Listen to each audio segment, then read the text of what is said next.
it was just a hard-fought series. That's a tough team. A well-coached team that plays hard. So, we just had to fight for everything. And, we was fortunate to win in four.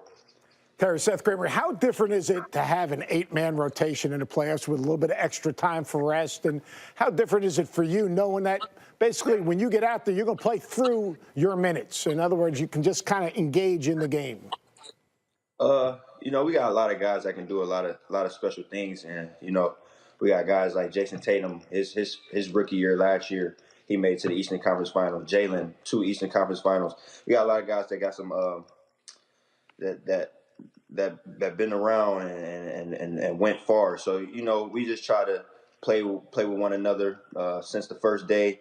We just trying to get used to one another, different fives being out there. So, we just go out there and just try to play hard, man, and just listen to what the coaches telling us to do. And, our job is easy. What conversations have you had about roles? Because it feels as though, from those of us watching from the outside, that was a complicated thing this year. Look, it's natural. You didn't have Kyrie last year. You played a huge role in that. Now he comes back. It changes your place on the team. As you've gone into this postseason now, and you're 4 wins and no losses to this point, what conversations have you as a group had about everybody's role? We had a lot of conversations about roles. It kind of been tough, as everybody knows, it's been kind of an up and down season. But playoff start is been a reset. Guys in the right place as far as mine, and coaches are doing a great job of putting everybody in the right position. So we just going out there and playing. Like I said, our job is easy. We just listen to the game plan, and we just plan off one another, and it's working out for us. Terry, now your team will go on, and I know you never want to assume anything, but it certainly appears that Milwaukee will be the next team that you face. They're a team that has been the best in the conference, the best in the NBA, really, from the very beginning of the season, and they have Giannis Antetokounmpo, who is arguably the best player right now in the sport. Give us a sense of what you're thinking about as your team prepares to go on to the next round. We're going to prepare like we prepared last year, try to make it tough for them guys, try to load up on Giannis. He's a great player. They have a great team over there. They got a lot of great things going on. So, we just going to make it tough. We're trying to be the harder playing team. And, we're looking forward to that matchup. And we looking to bring some excitement to this game and, some trash talking, a little fun.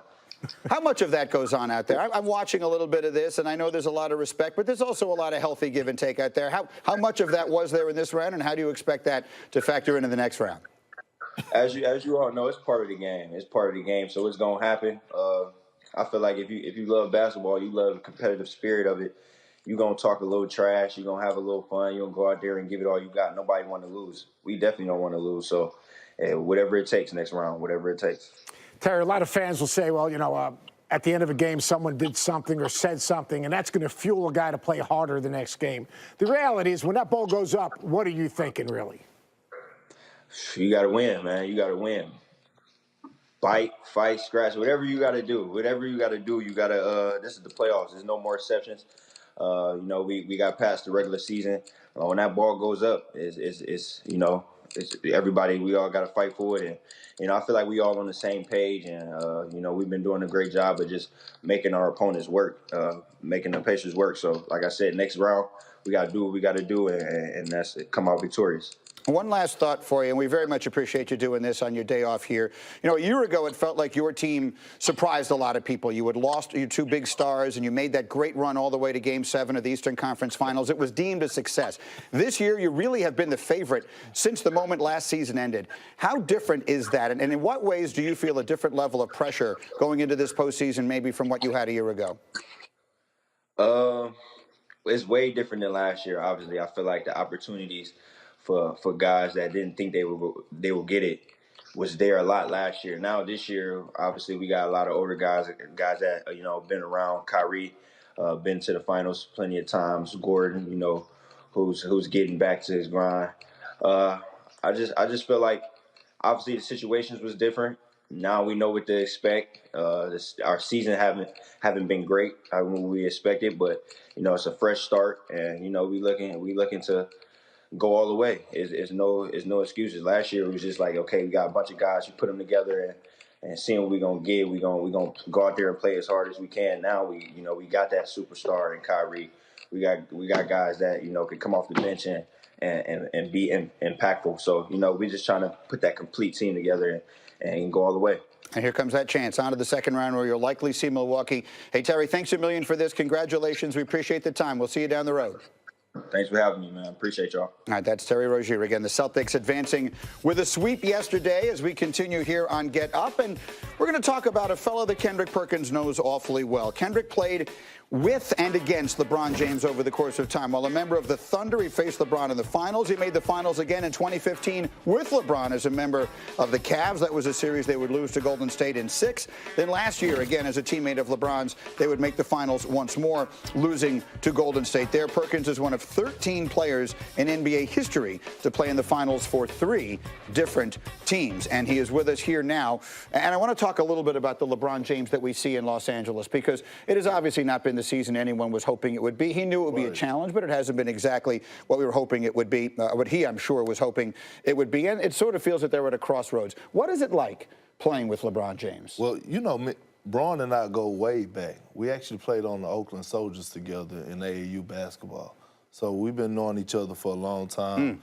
We both was in the same Mickey D's class in 2003. And, man, overall, Braun is a great guy. On and off the court, he's a great individual, and he puts a lot of work into his craft. When he say strive for greatness, he really strive for greatness. I mean, he's treatment around the clock, 4 or 5 in the morning, working on his body. During the season, I know when we were in Cleveland, his whole life was dedicated to basketball.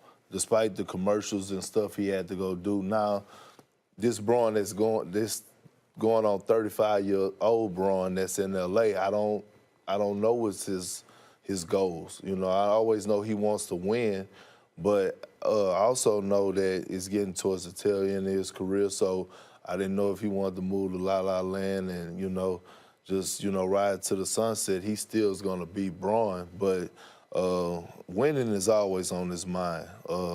Great guy to be around. Was a guy who led by example. It wasn't like, oh, you need to do this. No, he was actually in the gym at 7 in the morning. He's the first person to get there, so I could say that about him. Do you believe that another star will go play with him? He seems like, at least down the court, an unselfish player. His first instinct frequently is to pass, as opposed to a lot of other superstars whose first instinct is to score. Do you believe another superstar that has a choice will sign to play with the Lakers and play with LeBron? Well, if they don't, it's going to be as of right now, I don't think so, but because it's not because of LeBron. It's not because they don't want to go play with Braun. I think it's more so because of the Lakers. I think it's more so because of the whole circus that come with the playing in L.A. And at the end of the day, if things go wrong, whoever that star that goes to L.A. with LeBron is going to be the fall guy. And I think a lot of guys don't want to be put in that position. Fascinating when you think about it. That's a team everyone used to want to go play for, and now they don't want to go there. A team that everyone wanted to play for. And when you think about the best player on the earth at one time, and maybe he still is, but he's really not in that conversation now, you would think other guys say, because originally it was, I'm going to go win a ring with LeBron. Right. I'm going to come with LeBron, you know what, I get a chance to win, competing for a championship. Right. The question I got for you is do you think another superstar thinks that LeBron is good enough in this moment in time to partner with to win a ring coming out of the West? That's a good question. I think now a lot of superstars I think they want their own team. I think a lot of guys are kind of want to, because if you look at the majority of the superstars, they already won their championship. Right. So I think now it's about getting their own team, building their own brand, taking their brand to the next level and trying to go win on their own. Because if you all of a sudden are LeBron's teammate, that's what you're going to be. You're going to be LeBron's teammate. Maybe we get what the league been missing for a while, a more competitive league. Well, listen, I'd sign up for that right now. We'll take a short break here, and we'll do a little